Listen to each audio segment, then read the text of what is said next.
Hello, welcome back. विद्यार्थी मित्र हो, सर्क्युलेशन टॉपिकमध्ये मागच्या वेळी आपण ब्लड व्हॅस्क्युलर सिस्टीमचा अभ्यास करत आहोत, ज्यामध्ये आपण ब्लड आणि ब्लड कॉम्पोनंट्स म्हणजे काय हे पाहतोय. यामध्ये मागच्या वेळी आपण प्लाझ्मा म्हणजे काय आणि त्याच्यामध्ये समाविष्ट असणारे घटकांचा अभ्यास केला. आता रक्तातील दुसरा भाग म्हणजे रक्तपेशी, ब्लड कॉर्पुस्कल्स म्हणून आपण त्याचा उल्लेख करतो. So let us start with the blood cells. Blood cells are mainly of three types: RBC, that is red blood corpuscles; WBC, that is white blood corpuscles; and platelets, that is thrombocytes. So these three types of cells we will deal it one by one. आता पहिला म्हणजे आपण red blood cells. Red blood सेल्सलाच आपण RBC या short form नावाने ओळखतो. यालाच आपण दुसरं नाव शास्त्रीय भाषेमध्ये इरिथ्रोसाइट्स म्हणून त्याचा उल्लेख करतो. तर चला बघूया या पेशीची माहिती आणि तिचं कार्य कसं आहे ते. RBCs are the flat biconcave enucleated, that is without nucleus, disc shaped microscopic round cells. येतं लक्षात? लाल रक्तपेशी या सूक्ष्म, त्यानंतर बायकॉन्केव म्हणजे अंतर्वक्र अशा असलेल्या पेशी आहेत. केंद्रक विरहित बारीक चकतीसारख्या पेशी असलेल्या आपल्याला आढळतात. यामध्ये आपल्याला such cells, they show the shape which provides the surface area for diffusion. म्हणजे या ठिकाणी आपल्याला या पेशीमध्ये जो शेप आहे तो आपल्याला डिफ्यूज होण्यासाठी मदत करतो. या ठिकाणी आपल्याला या पेशीमध्ये जसा केंद्रक आढळत नाही तशाच पद्धतीने याच्यामध्ये गॉल्गी ॲपॅरेटस आणि मायटोकॉन्ड्रिया देखील ॲब्सेंट असतो. So it also do not show Golgi and mitochondria. Now let us move towards its origin and how they are produced हे आपण पहिल्यांदा बघूया. या ठिकाणी these RBC cells are mainly formed in the red bone marrow. म्हणजे या पेशींचा उगम हा आपल्याला लाल अस्थिमेदामध्ये झालेला दिसतो. हाडांचा जो आतील अस्थिमेद असतो त्याच्यामध्ये यांची निर्मिती झालेली दिसते. त्याचबरोबर आपल्याला या पेशी काही प्रमाणामध्ये किडनीमध्ये सुद्धा तयार झालेल्या दिसतात. या पेशींची निर्मिती होण्याच्या प्रक्रियेला इरिथ्रोपोएसिस असं आपण म्हणतो. काय म्हणतो? इरिथ्रोपोएसिस. या पेशी आपल्याला रंगाने लाल आढळतात. These are the red colour cells because they contain haemoglobin. याच्यामध्ये आपल्याला हीम नावाचं प्रोटीन समाविष्ट झालेलं दिसतं आणि तो एक गोलाकार गोळा त्याच्यामध्ये स्ट्रोमा या पद्धतीने आढळतो, म्हणून आपण त्याला हिमोग्लोबिन युक्त पेशी म्हणून त्याचा उल्लेख करतो. रक्तामध्ये अतिशय मोठ्या प्रमाणामध्ये या पेशींचा आढळ दिसतो. यांची संख्या सरासरी 5 ते 5.5 million cells per cubic millimetre इतक्या मोठ्या प्रमाणात आढळते. Means these cells are found 5 to 5.5 million cells per cubic ml of blood. या पेशींचं आयुर्मान जर पाहिलं तर या पेशी आपल्याला सरासरी उगमापासून 120 दिवस कार्यरत जीवन जगत असलेले आढळतात. Average life span is about 120 days. Mainly such cells, they perform the function of transport. They carry respiratory gases from the lungs up to the tissue level via blood. म्हणजे कार्बन डायऑक्साईड आणि ऑक्सिजनचा transport करण्याचं कार्य या RBC cells पार पाडत असतात. या आरबीसी सेल्स प्रामुख्याने आपणाला ज्या कार्यकाल संपल्यानंतर यांचं जे काही निकामीपणा किंवा यांची विल्हेवाट ही आपल्याला प्रामुख्याने स्प्लीन मध्ये झालेली दिसते. Such RBCs are destroyed in spleen, that is graveyard. या ठिकाणी आपल्याला या पेशीची एक सर्वसाधारण ओळख झालेली दिसते. त्याचबरोबर या रक्तपेशी ज्या आहेत या मोठ्या प्रमाणामध्ये मगाशीच उल्लेख केल्याप्रमाणे त्यांच्यामध्ये आपल्याला हिम नावाचं प्रथिन हिमोग्लोबिन मोठ्या प्रमाणात आढळतं. That is iron containing protein. याचा उल्लेख आपण कसा करतो? हिमोग्लोबिनचा iron containing protein. Each RBC contains about 280 million hemoglobins. म्हणजे या हिमोग्लोबिनचे जे काही मायक्रोमॉलिक्युल्स आपल्याला याच्यामध्ये किती आढळतात? 280 million hemoglobins are found in each RBC. Normal hemoglobin level is about 12 to 16 gram per 100 ml of blood. म्हणजे साधारण एका व्यक्तीच्या शरीरात रक्ताचं जर आपण तपासणी करता पाहता काय आढळतं आपल्याला? तर ह्या हिमोग्लोबिनची पातळी प्रति 100 मिलीलिटरला 12 ते 16 ग्रॅम इतक्या प्रमाणात आढळते. Each hemoglobin is made up of 4 polypeptide chain heme group.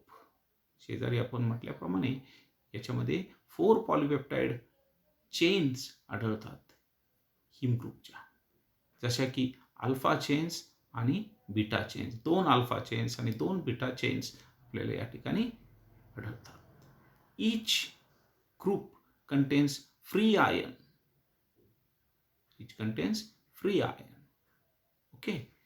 याबरोबरच अशा या लाल पेशींची आपल्याला सर्वसाधारण पद्धतीने ओळख झालेली दिसते. ठीक आहे. यानंतर आता आपण वळूया दुसऱ्या रक्तपेशीकडे. त्याला आपण व्हाईट ब्लड सेल किंवा श्वेत पेशी, ज्याला आपण सैनिक पेशी म्हणून सुद्धा ओळखतो. बघा, व्हाईट ब्लड सेल्सलाच आपण शास्त्रीय भाषेमध्ये ल्युकोसाइट्स म्हणून सुद्धा याचा उल्लेख करतो. What are white blood cells? These are white colorless blood cells. These cells are nucleated. म्हणजे या पांढऱ्या पेशीमध्ये न्यूक्लियस असलेला दिसतो. त्याचबरोबर न्यूक्लियसच्या बाहेर आपल्याला सायटोप्लाझममध्ये मायटोकॉन्ड्रिया आणि गॉल्गी बॉडीज देखील आढळतात. आणि यामध्ये आपल्याला अँड शोज ॲमिबॉइड ॲबिलिटी. म्हणजे जसा अमिबा आपल्या शरीराचा आकार बदलत असतो तशा पद्धतीने या पेशी प्रामुख्याने आपल्याला अमिबासारखी जी काही ॲबिलिटी असते ती याच्यामध्ये दिसून येते. या पेशी म्हणजेच काय? तर they can squeeze through capillary walls. म्हणजे अगदी केशवाहिनींमधून सुद्धा आपल्याला या पास स्क्वीज होऊन म्हणजे अगदी निमुळत्या होऊन पास झालेल्या सुद्धा आढळतात. त्यालाच मग आपण डायपेडिएसिस म्हणून याचा उल्लेख करतो. ठीक आहे. चला तर या पेशीची काही ओळख, वैशिष्ट्य आणि कार्यप्रणाली थोडक्यात लक्षात घेऊ. या पेशी साधारणतः रक्तामध्ये 4000 ते 8000 पेशी प्रति क्युबिक मिलीमीटरमध्ये आढळतात. These cells are found about 4000 to 8000 cells per cubic millimeter of blood. Then such cells are found or originated, they are produced in the bone marrow. म्हणजे या श्वेतपेशी, पांढऱ्या पेशी या आपल्याला कुठं?